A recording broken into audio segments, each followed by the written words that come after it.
Welcome back to Learn with Chris. I'm Chris. Today we're going to continue with our building vocabulary. This will be the third video related to prefixes. And today we're going to look at co, post, de, semi, and pro. These 5 prefixes.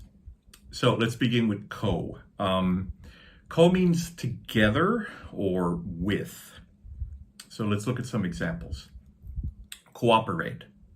When you cooperate with people, you work together with them.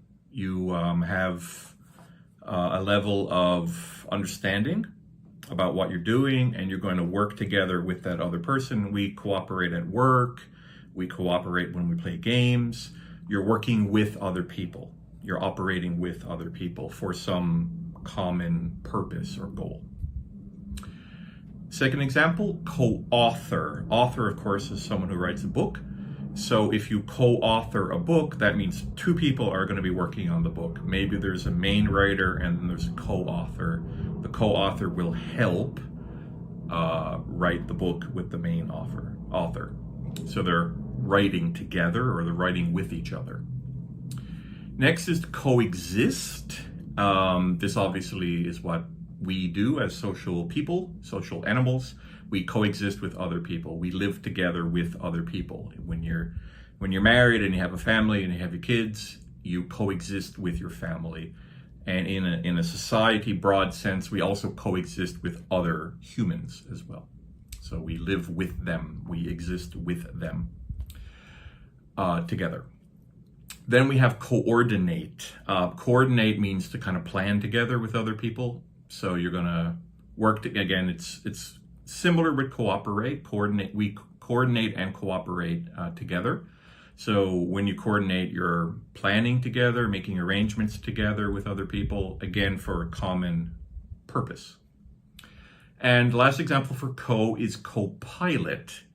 So again, quite similar to co-author, where you have an author writing a book, person helping him.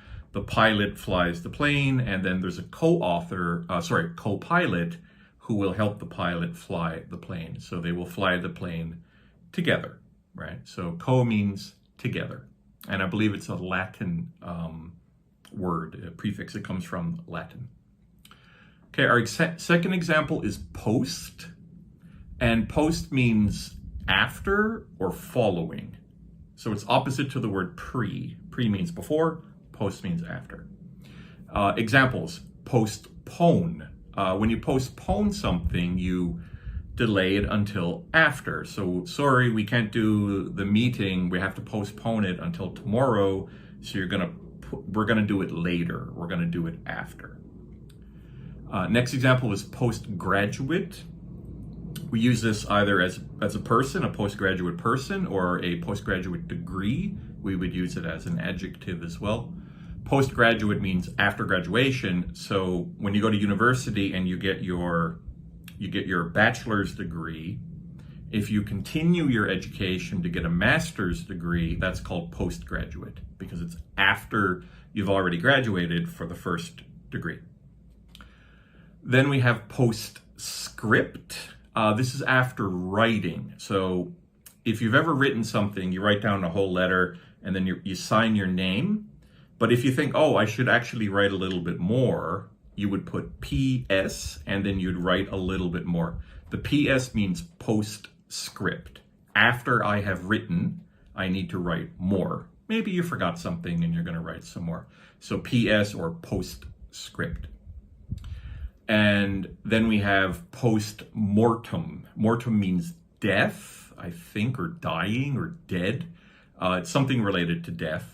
So it's after death. So a postmortem would be like the autopsy, like after you die, the police have to find out how did you die or what happened. That's called a postmortem, also known as an autopsy. So it's after death. And our last example is post-war, after war. So we could talk about like Germany post-World War II, after World War II, or Japan post-war, like that. So it's after the war. What was the situation after the war? Okay, our next prefix is de, and it means down or remove or take away. D. Okay, so example is descend. Descend to go down. Ascend means to go up. Descend means to go down. Then we have decompose. Compose, I think, comes from a Latin word which means to put together or to assemble. So when something decomposes, it removes from being assembled. So we use this word mostly for when animal life or plant life decomposes. So when you die, your body will decompose. It'll break down into, I don't know the technical things that it breaks down into, but your body won't stay complete anymore. Eventually it'll be bones, right? It'll decompose. And of course, if you have a banana, eat your banana and you throw your banana peel on the ground, come back a couple of days, it'll be gone. It'll be decomposed, right? It'll break down into the elements or whatever. Again, I don't know the science to explain it, but to break down, to remove the assembly of the thing, decompose. Then we have detoxify, which is a verb, and it comes from the word, of course, to remove toxins or poisons. So a toxin is a poison. When you detoxify, maybe you put some antidote to take away the poison that's in your body, or a toxin, something like that. The next one is decelerate, opposite of accelerate, which means to go faster. So decelerate means to remove speed or reduce speed. So when you push the brakes on your car, you're slowing down, you are decelerating. You're removing speed. That's decelerate. And our last example for D is devalue. This means to reduce the value of something or the worth of something. And we could use this word for things, for products. We could also use it for people. People can be devalued as well. The value of a person's life can be reduced. Not a good thing, but it happens. Okay, our next example prefix is semi, and semi means half or partly.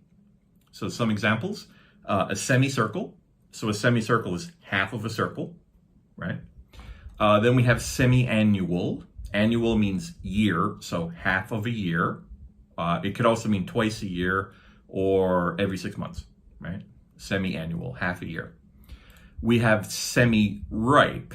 Ripe is when the fruit matures and now you're able to pick it and eat it.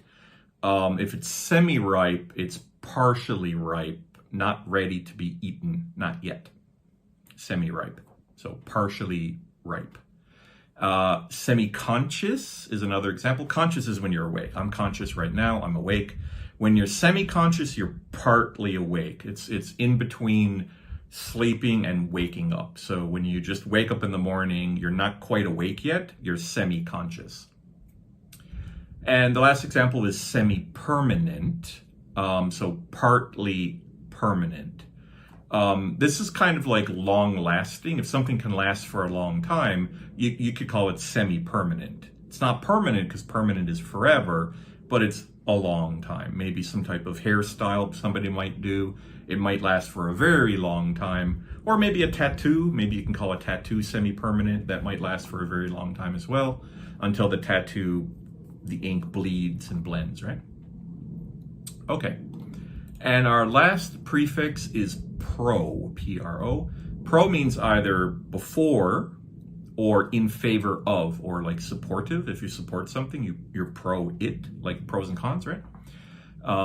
First example is prophet. Now, this is an interesting word. A prophet is in a religious context, of a person who predicts or speaks out before what is to come, right? Like John the prophet predicted Jesus, right?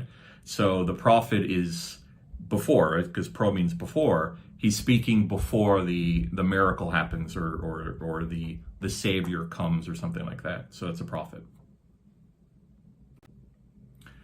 Then we have prologue. Log means writing or word. So it's before the words. So if you're going to write a book, books have prologues at the beginning, which is going to kind of maybe introduce the book.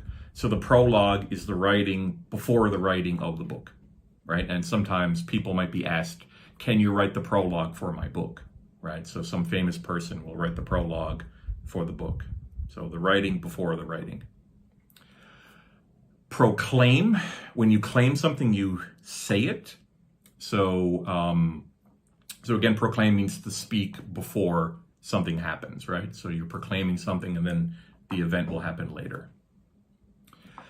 Then we have pro-choice, which is a very common word nowadays. That means you're in favor. So now we're not looking at before anymore. Now we're looking at in favor of meanings for pro. Choice means you have the ability to choose. So pro-choice, of course, is people who are in favor of women being able to choose the directions of their bodies and whether they have children or don't have children, or they can have an abortion or not have an abortion. It's all very political, but there's what we call the pro-life and the pro-choice camps, let's say, related to that. So if you're in favor of choosing, then you'd be pro-choice. If you're in favor of life, regardless, then you would be pro-life. And our last example is pro-democratic. That means obviously you are in favor of democracy. You're not a communist or a socialist or something like that. You are in favor of democracy for your country, I guess. Okay, so let's recap these. We have co, which means together. Post, which means after. D, which means down or to remove. Semi, which means half or partly. And then pro, which means before or in favor of. Okay, that's it for our video. Thank you for watching. Please like, subscribe, and comment, and I will upload another prefix video in a couple of days. Have a good day. Take care. Bye-bye.